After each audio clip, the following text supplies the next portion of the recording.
Great to welcome Minister Mander into the electorate, but particularly to both Maleny Grove and Sunstone Gardens. What we've done is we've met with the residents this morning. We're going to meet with the park owners and the managers of both sites this afternoon. I've had residents raise with me a number of concerns.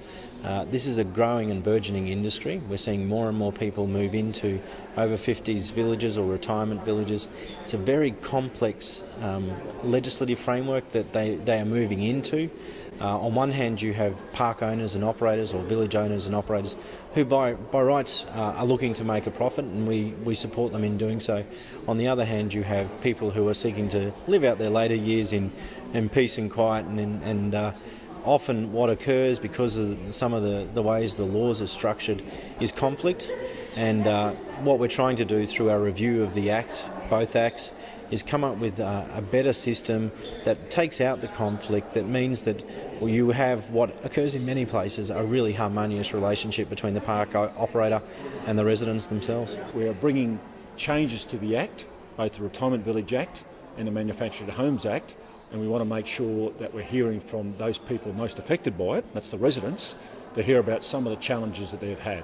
And as we go through that consultation, that will better inform us as we bring about changes to the Act. That'll be a fair balance between residents and park operators, but will also be very transparent, very clear to understand, and we'll look at things like dispute resolution, the communication channels that are currently in there, and things like rental reviews and that type of stuff.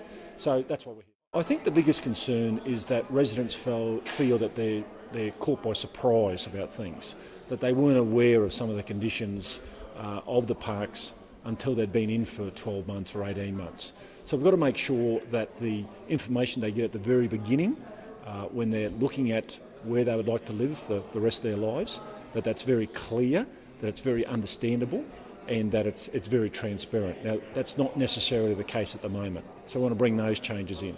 And one of the other important things too is dispute resolution. What happens when something doesn't work out?